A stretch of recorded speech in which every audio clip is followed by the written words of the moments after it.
Stop, drop, shut them down, open up shop. Oh, no, that's a Rough Riders roll. R.I.P. DMX. Oh, oh.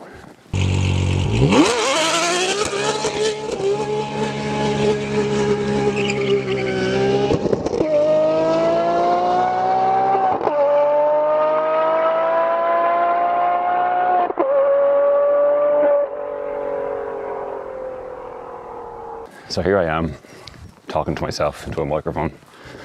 Literally, less than a handful of people have told me I should put my ramblings into the world of podcasts rather than, not I say rather than video, but some people have said they would listen to it rather than have to sit at a screen and watch my, which admittedly I would rather look at my face. But yeah, so I'm going to give it a go. Jump into what is already a saturated market.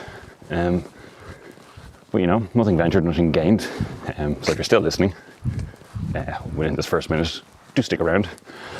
If you're already bored, feel free to tune out. So I've decided to commence this will very much be a pilot episode. If it's terrible, you'll never hear it. But if you're listening to it, I have decided to put it out there. It might be rough around the edges. Constructive criticism is also welcomed. I'm currently recording it while I'm out on a stroll up in the lovely Dublin mountains. Easing of restrictions, can travel within county lines, which opens up a vast array of hiking routes for me to enjoy. So yeah, it's taking a nice little Lance stroll. Speaking of whom, I will discuss the weekend's Formula 1 action. I do believe not everyone is into Formula 1, which weirdos. So if you're not into Formula 1, I'll leave it till the end and you can just switch off when I start talking about aerodynamics and front wings and track limits. Or if you do enjoy Formula 1, you know, stick around. You know, you might learn something. Probably not, it being me talking, but you know. So yeah, let's get into it. I took some notes, believe it or not. I do put some pre-thought into these things. So being a car podcast, which I know I haven't really, we're a couple of minutes in, I haven't discussed any cars yet, but we will talk about cars. And being 2021, I think we should talk about electric vehicles. Even though, because we have, you know, we're not only living in a current electric age, the future is looking increasingly electronic. Even though the past was also electronic, people just decided combustion power was the way forward. And I can kind of see where they were coming from. But anyway, the electric vehicle is it's here, and it's most definitely here to stay. I'll go into more of a ramble about EVs later down the road in this audio ramble. But so four EVs that struck my eye over the last couple of days. The first one being the Mercedes EQS. The S being the key letter in that there. The S means it's the flagship luxurious saloon that Mercedes are launching into the world of the EV. Which is that now? Is that what our future will be? Will we be calling the S-Class the EQS for decades to come? Or when inevitably Mercedes stop making a combustion version of the S-Class, will we just call the EQS the S-Class? Anyway, I'm getting pedantic. So it's an interesting looking thing.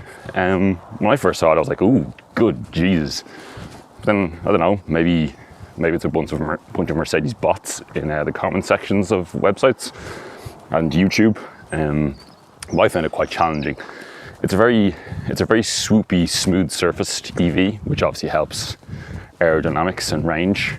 I think they claim the drag coefficient is 0.2, which is very low. And they're claiming something like, I think 473 miles, which must be what, 600 odd kilometers on a full charge. And I think it's got a 200 kilowatt hour battery, which means I think you can charge it from 10 to 80% in something like 15 minutes or something, that's pretty impressive. But the one they launched, I don't know if I assume you don't have to have your EQS in two-tone, but the the press images they released of the EQS was a two-tone one. It was kind of silver on the bottom and this kind of dark winey coloured on top. And it's odd to say the least, especially the way the bonnet front wing section meets the front arch and bumper. It looks like a cheap scrap heap repair, and they just bought the cheapest panel that would fit regardless of colour. But look, no doubt it's going to be a great car, and big luxurious saloons I think are one of the most prime candidates for electric motoring. Silence, refinement, perfect. That's all you need, instant torque for overtaking. So that's Mercedes. Then Audi have launched two new EVs. One in production, guys, which was the Q4 e-tron. It being a Q, obviously it's a SUV crossover. There isn't a petrol equivalent Q4, is there? Is there a Q1? There's definitely a Q2 and a Q3 and a Q5 and a Q7 and a Q8. Is there a 3? Is there a 1, 3 and well, there's a 4 now. Anyway, the Q4 e-tron is entirely EV. I suppose it's the same as, say, a Tiguan sized. Anyway, yeah, it's a crossover EV. The top range one I think is going to have 400 brake horsepower. Moving on from that, the other electric vehicle which they released in concept form is the A6 e-tron, which is, they'll continue to make a combustion engine version of the A6, but now there's an electric version which looks different, but it's still a four-door saloon. So again, eventually Audi are going to stop making a combustion A6. So I assume this will just become the A6, and that's why they've kept the A6 name, but it's also an e-tron.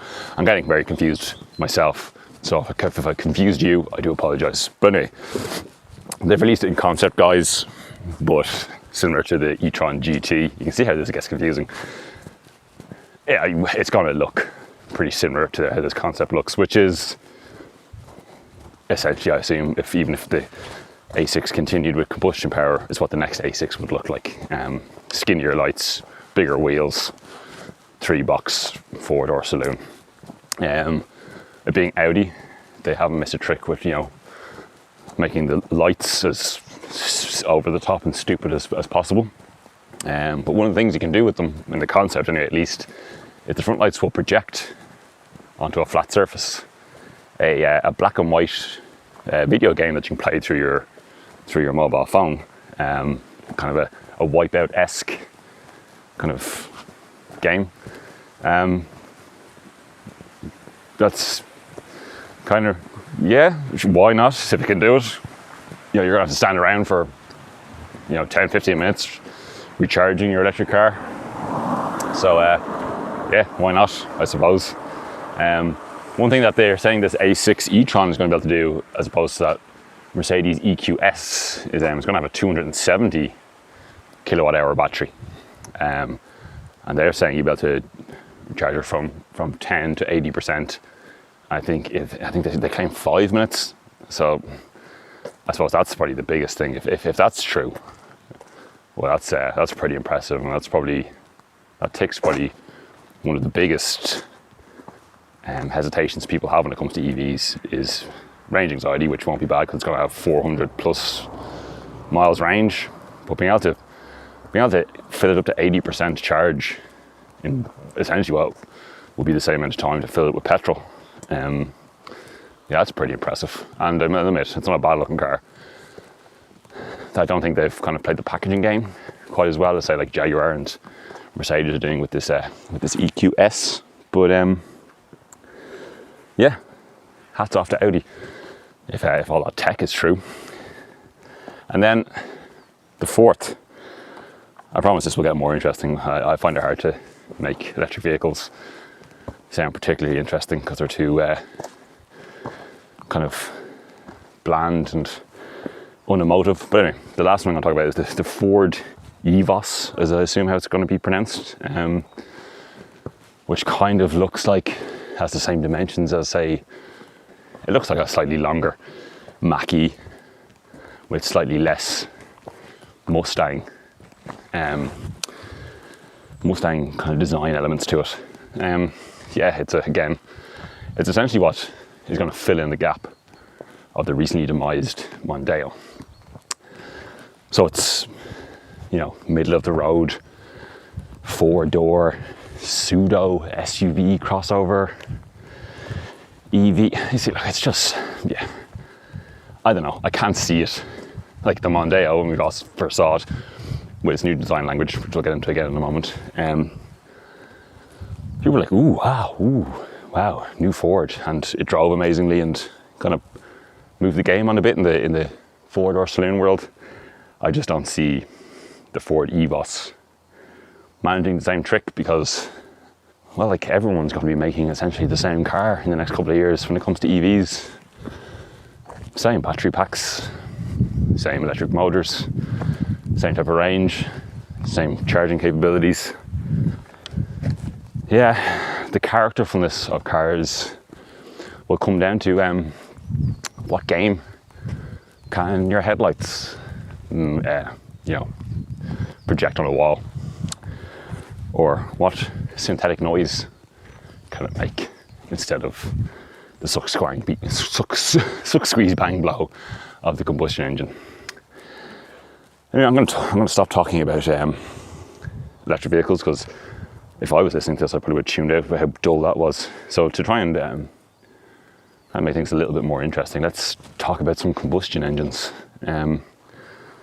So what did the car that piqued my interest the most in the last week or two is the Toyota Gtr 86,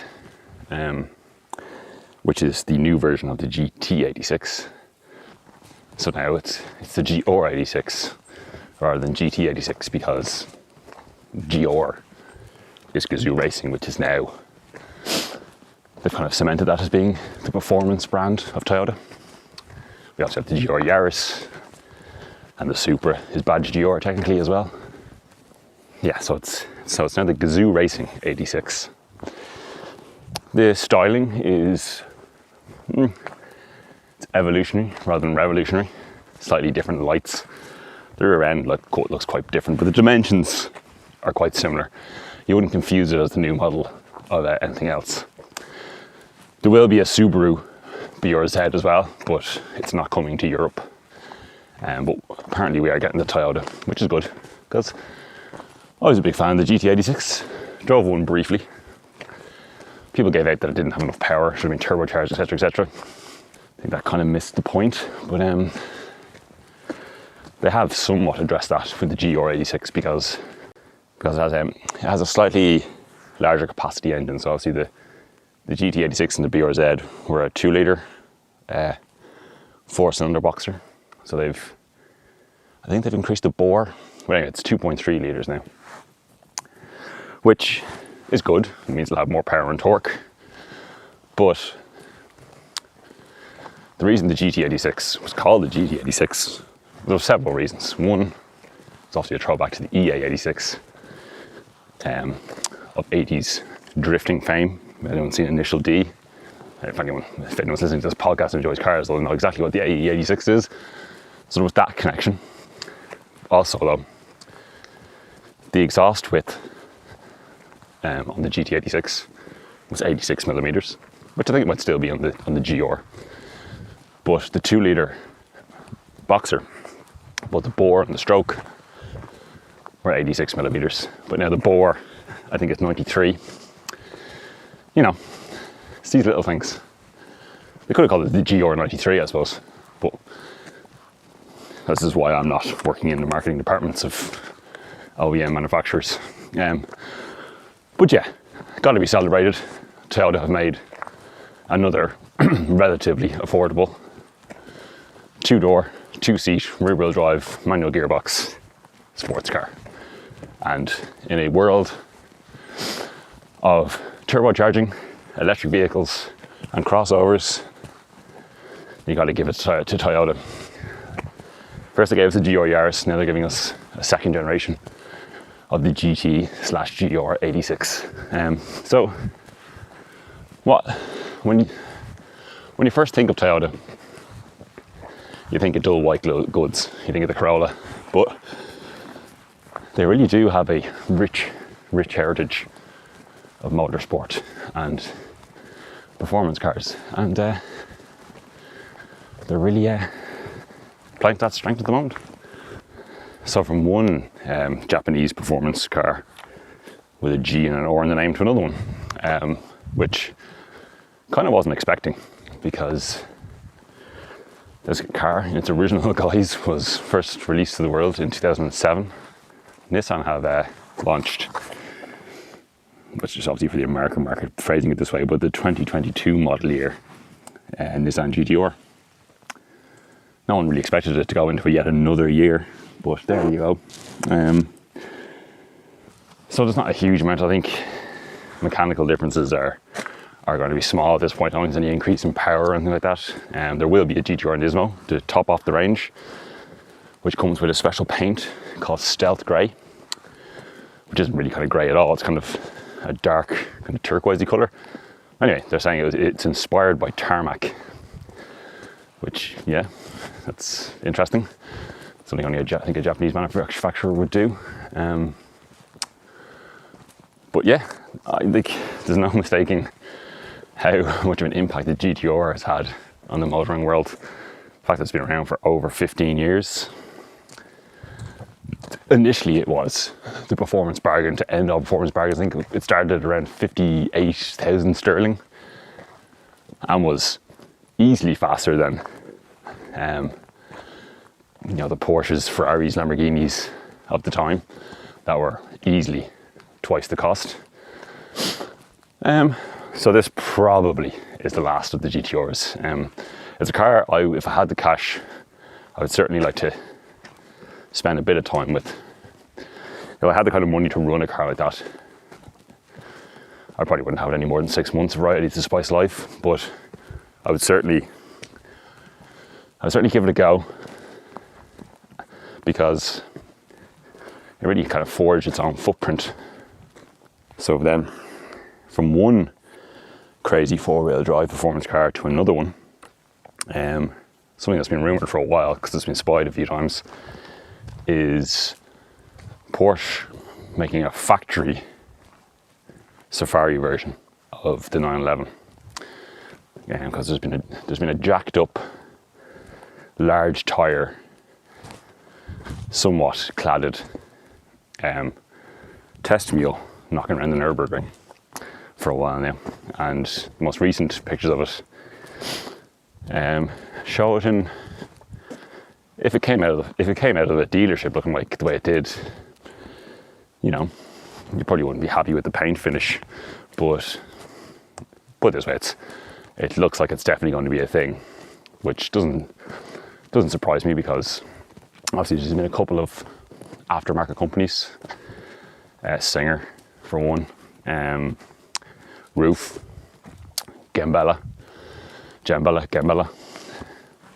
They've all done their own kind of pseudo Safari versions by taking regular 911s and hacking at them and putting bigger suspension and bigger wheels, and they're fucking cool.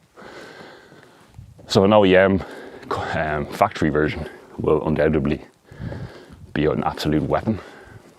People will say, like, oh, what a ridiculous thing. Well, like, everybody loves SUVs, so why not have a Porsche 911 SUV that will actually be good off-road?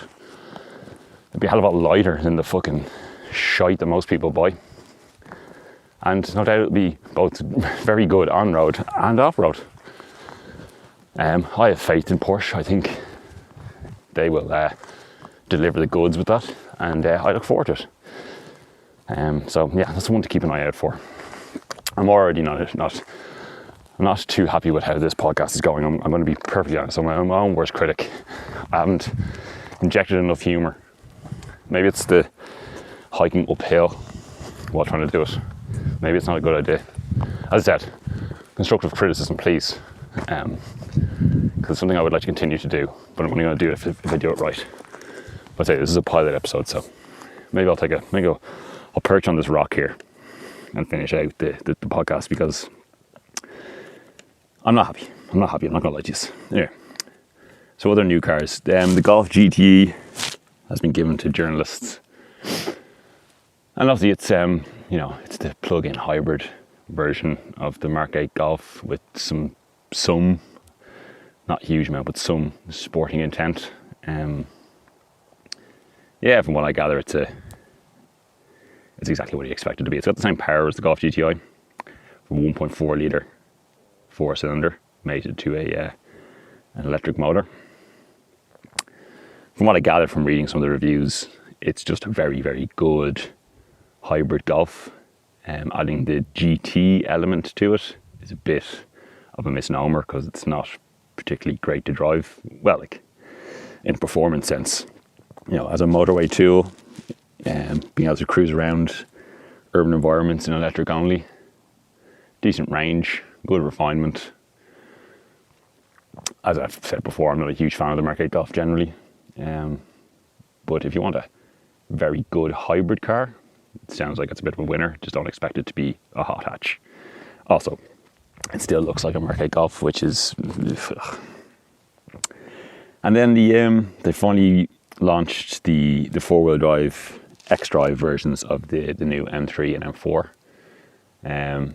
First off, I think I should say I don't hate the way the M3 looks. The M4 is not quite the proportions of just the 4 Series generally isn't great. But then I would never have had an M4 over an M3 even in the previous guys. So if you can have more doors in a performance car, always go with more doors.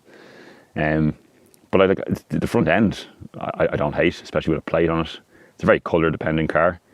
Yes, it's a step backwards from the F80. Was that the nomenclature of the previous generation? I'm not good. Once they changed out of the E numbers, I got a bit confused. Yeah, it's a step backwards, but from what I gather from people who've driven them, it's a bit of a monster. Despite the fact it weighs over 1,800 kilos, which the X-Drive you have to assume is going to be even heavier still. It seems to hide the weight very well.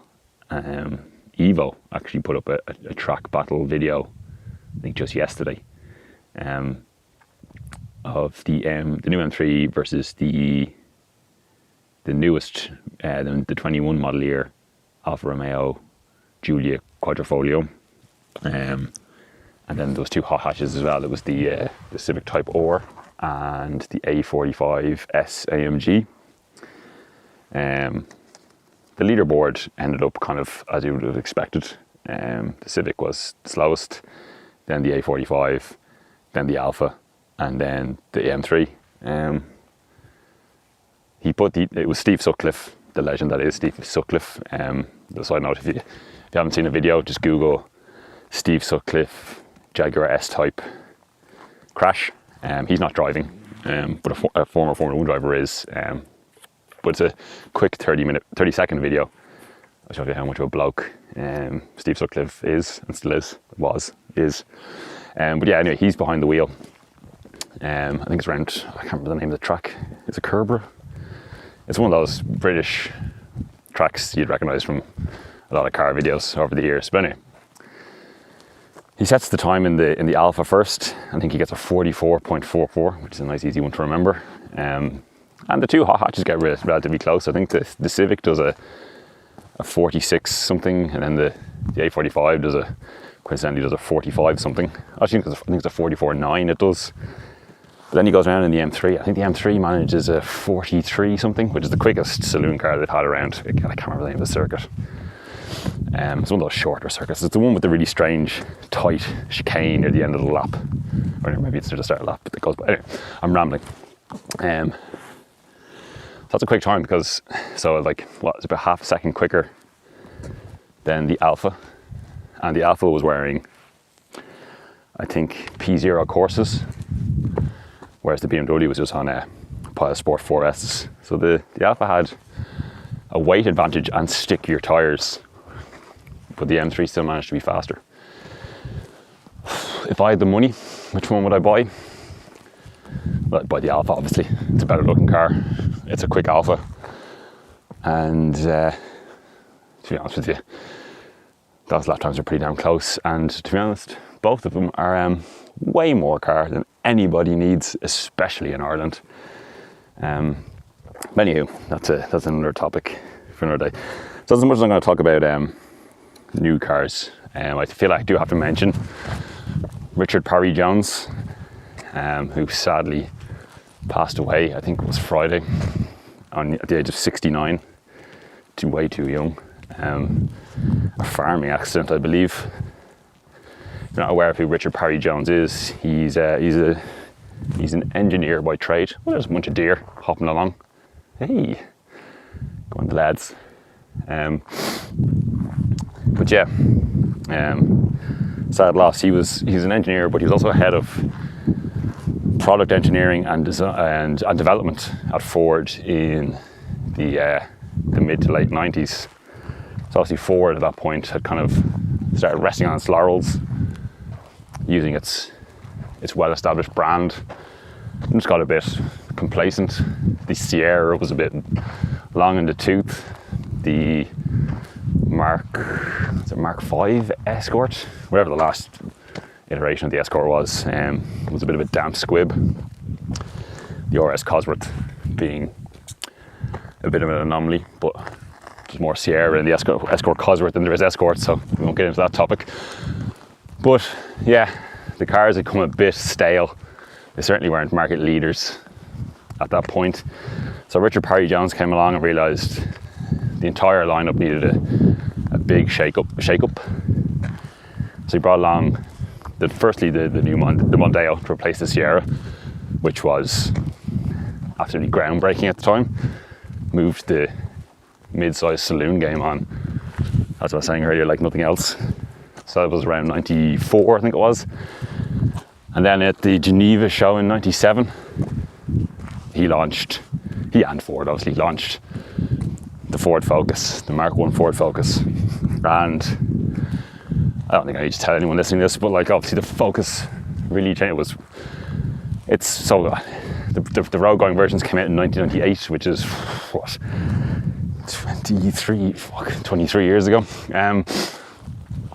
It's still a fresh looking car, not overly fussy, although it did kind of, it's hard to think that people thought it was controversial at the time, but as a car that's aged incredibly well.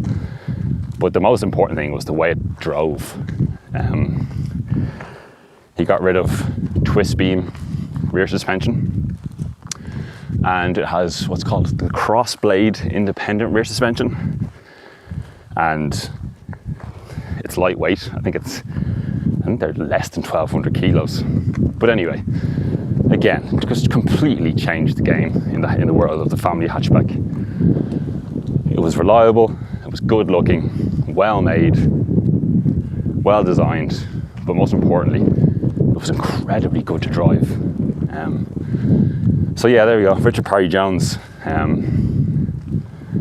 Coincidentally enough, I actually bought a Focus a couple of days before he passed away, a Mark I Focus, but more on that in time. I might actually make a video about that rather than talking shite about it in a podcast. It's a great car, but I'm not going to get into that now. Hello. Hey, how's it going? It is beautiful. So yeah, anyway, I'm not going to get into the nitty gritty of the Ford Focus. I've said I'll make a video about it, but yeah, thoughts and wishes with Richard Parry Jones, family and friends. A man who had a big impact on the car industry, and will be sadly missed, but his legacy will live on. So from one legend of the automotive world to probably the biggest prick, Elon Musk. Look, I'm sure, like, the fact that I opened this podcast talking about EVs, I'm not anti-EV, not in the slightest. I think the electric vehicle and the combustion engine should live together side by side, as it should have been, because the electric vehicle just ever so slightly predates the combustion engine car, but it wasn't allowed to flourish, and we went 80, 90 years without them essentially, and now we realise we have no choice but to start using them. yeah, I'm all for EVs, and Tesla are without a doubt, if not one of the market leaders when it comes to the tech and the battery technology and charging.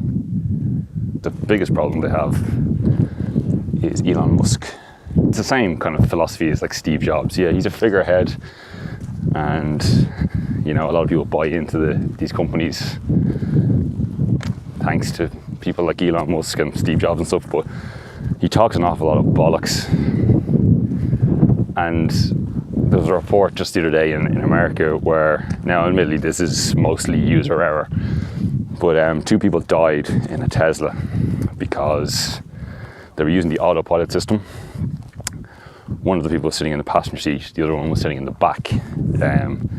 The car left the road with autopilot on, hit a tree at speed, and went up in flames. And obviously being battery powered, it wasn't exactly an easy car to put out, and they therefore couldn't get into the 2 people inside the car for 4 hours because it took 30,000 gallons of water, and that's a time of 4 hours to put out the fire.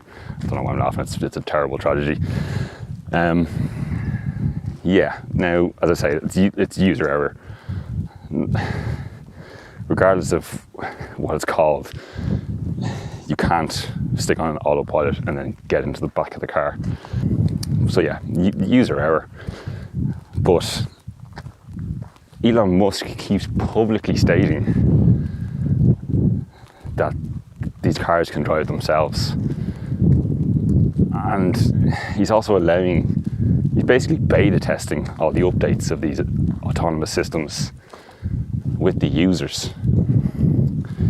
And people who buy into the whole Tesla, Elon Musk cult, they fucking listen to what this prick says.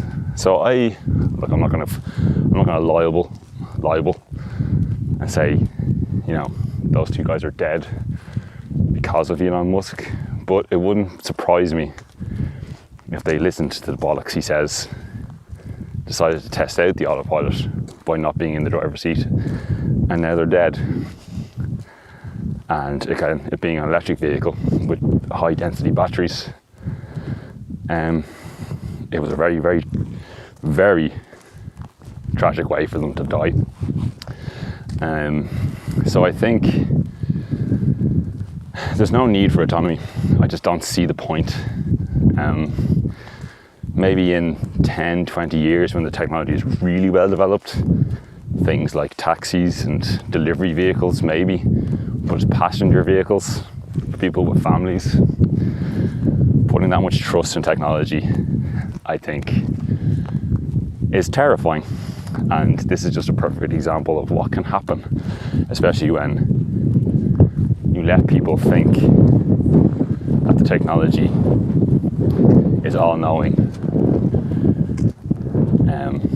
So yeah, I don't mean to make light of the situation. It's a terrible tragedy, but I do think Elon Musk, Tesla, and any other manufacturers developing autonomy, especially in their quite flammable electric vehicles, they need to have a good think as to the future of that technology and what its benefits really are.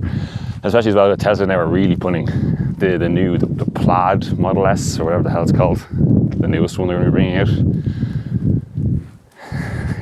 It's gonna decide what gear what gear you should be in, whether you want to be going forward or backwards. I'm not going to go too much into this again because I'm going to get angry. But yeah, take a good hard look at yourself, Musk. That's the sad thing about it as well, is I guarantee he's going to come out defending the car.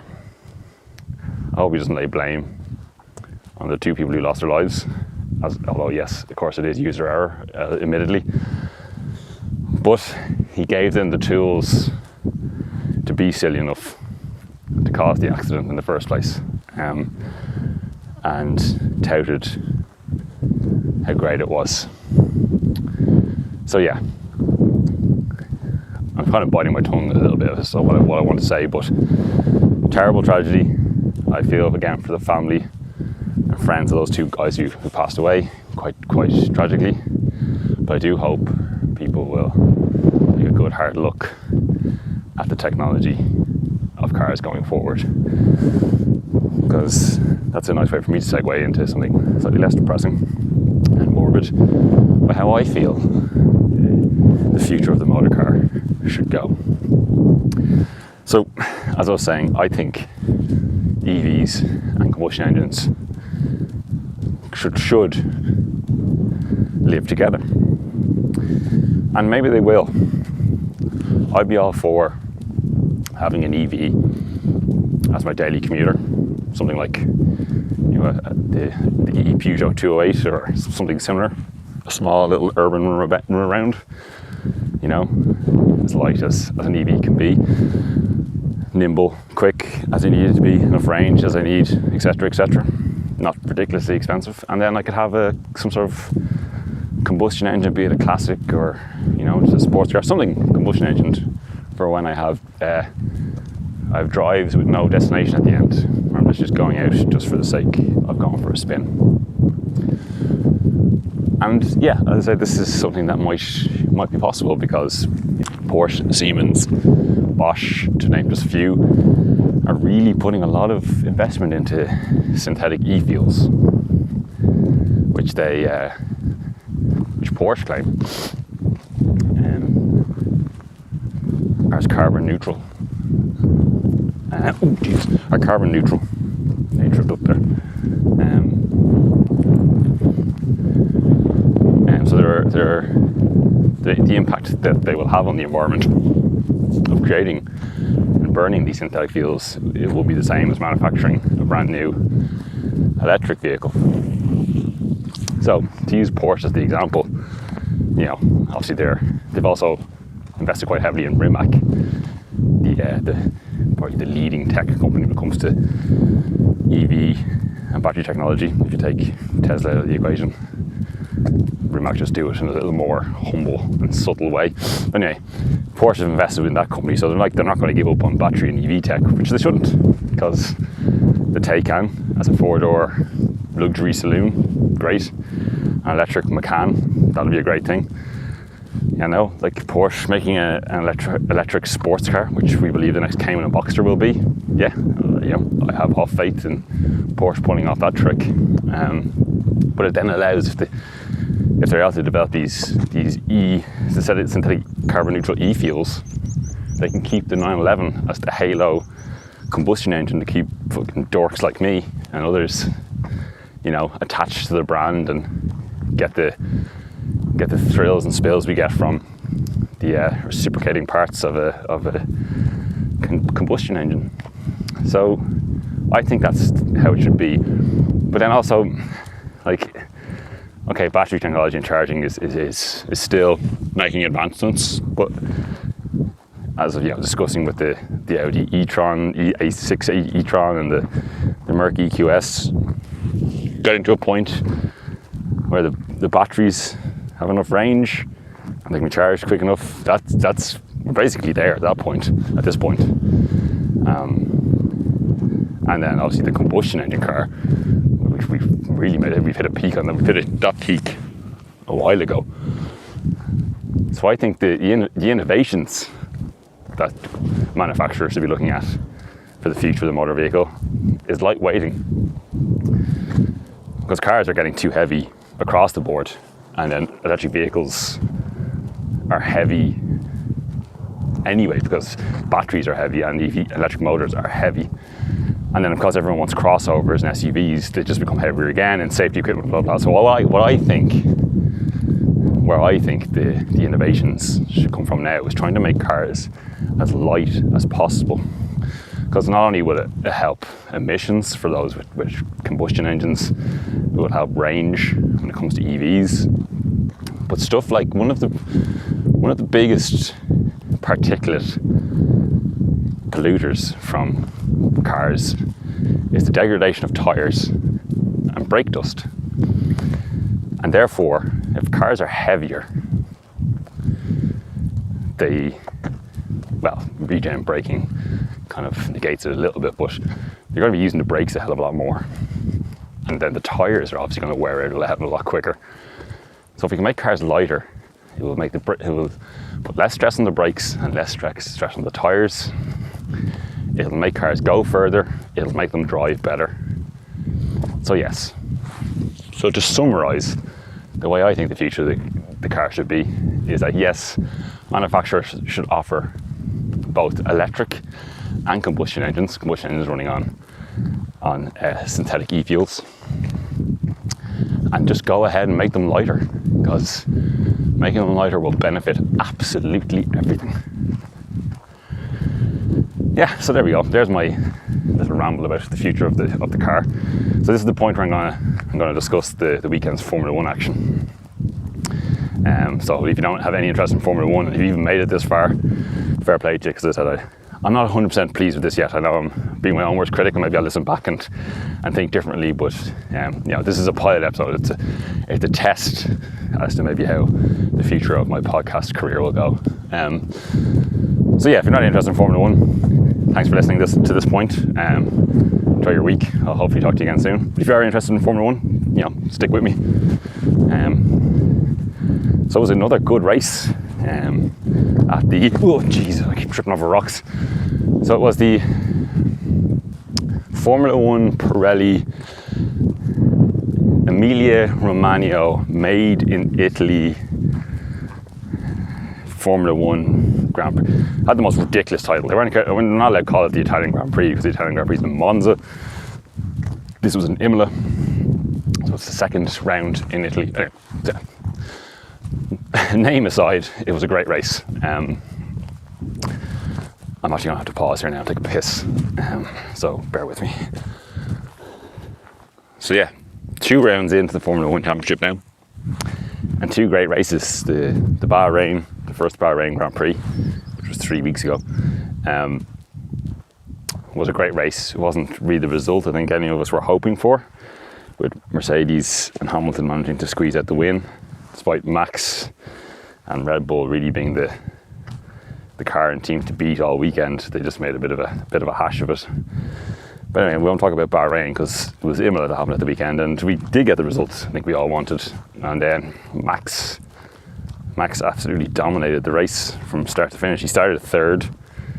So I'm going to get ahead of myself. So anyway, the qualifying grid was Hamilton, Perez in 2nd, because he did his fastest lap on the soft tyres, while the rest of them did it on the mediums to start the race. Max was 3rd, and Lando Norris was 4th. Charlie Leclerc was 5th. Or was it the other way around? Charlie Leclerc was 4th. I think Lando ended up starting 8th, because although it looked like he was going to get in the front row, he got done by track limits and got his fastest time deleted. So I think he started at 8th. But anyway, I think it was from 1st to 10th after qualifying was separated by less than half a second, which is great. It means the grid is really tight. So it was setting up to be a really great race anyway. So I watched the MotoGP, which was handily enough, started at 1 o'clock and was finished at 1:45, and the Formula 1 started at 2, which was a nice way of getting the two together. I'm not going to talk about the MotoGP, because this is the first season where I've been really dedicated. I've obviously kept my finger on the pulse over the years. Yeah, this is the first season I'm going to try and watch it more religiously, but I'm not going to talk about it, because I'm nowhere near an expert on MotoGP yet to be talking shite about it. But it was a great race, if anyone who watches the MotoGP. But anyway, so I only tuned into the Formula 1 15 minutes before the race start, and they were interviewing Lando Norris, and he had a brolly up because it was raining.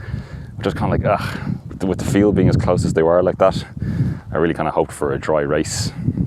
Anywho, turns out it wasn't really an issue, because we still had an amazing race.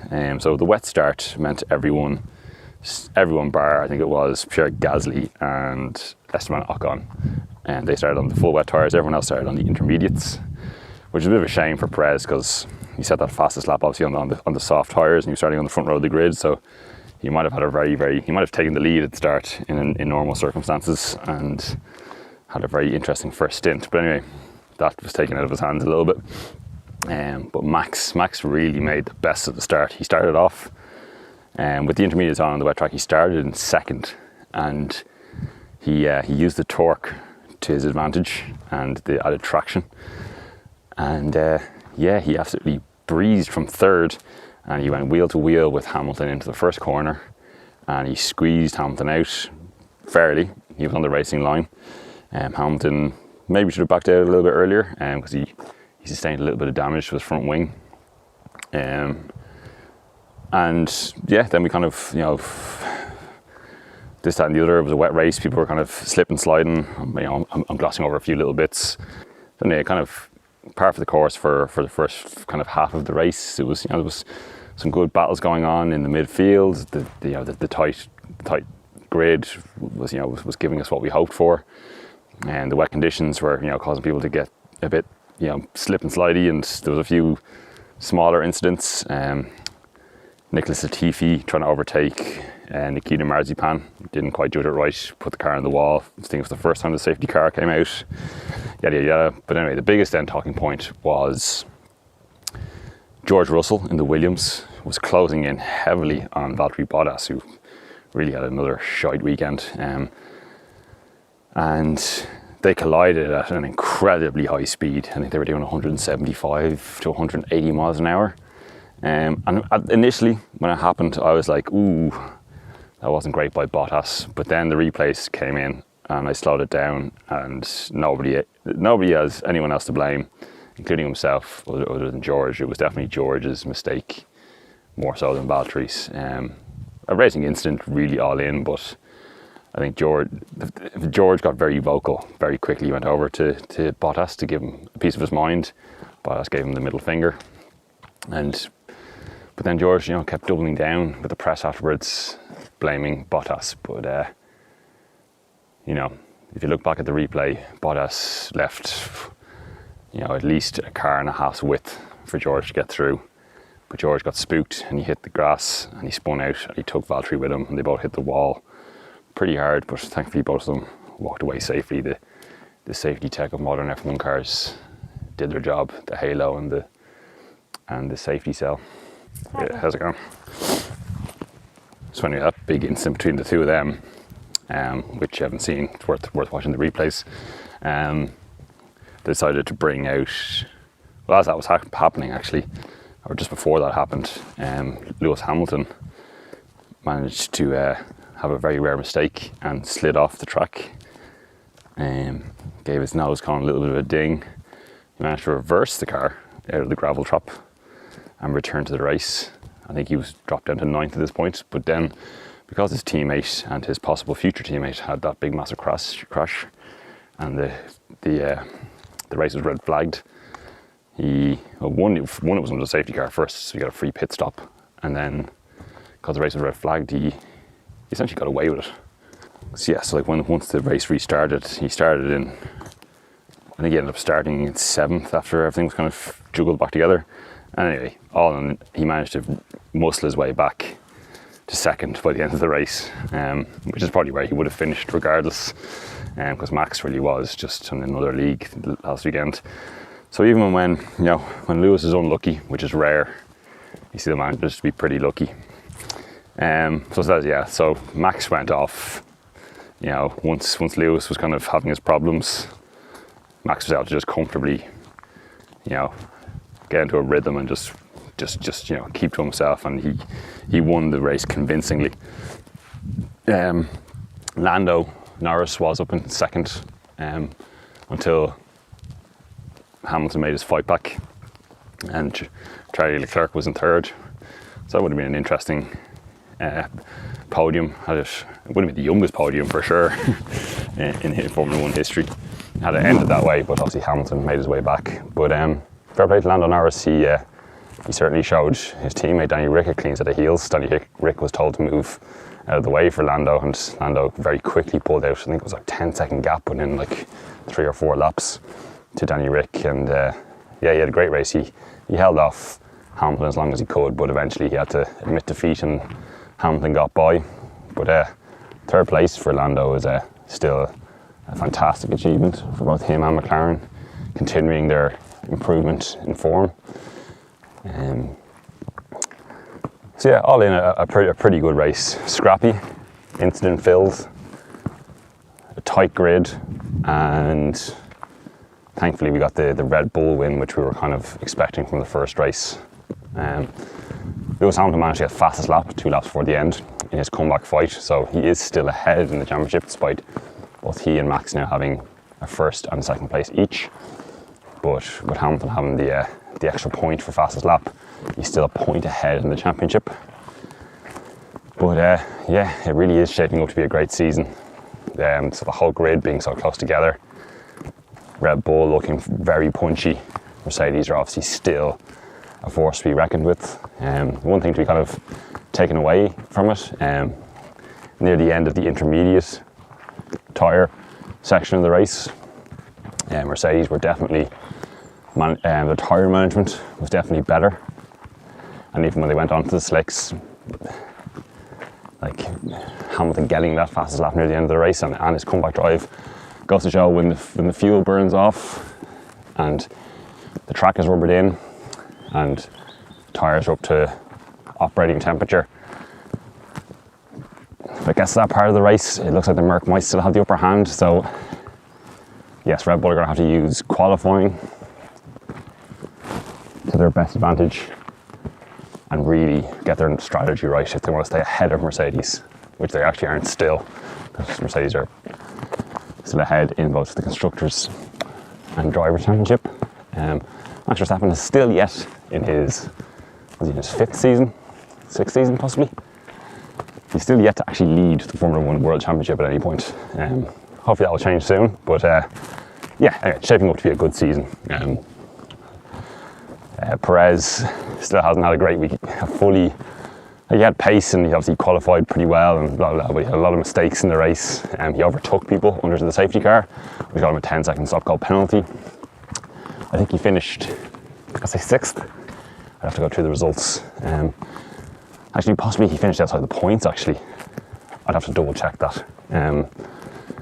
But anyway, so Bottas kind of got away with his DNF in a sense with George, because Perez didn't pick up any points for Red Bull either.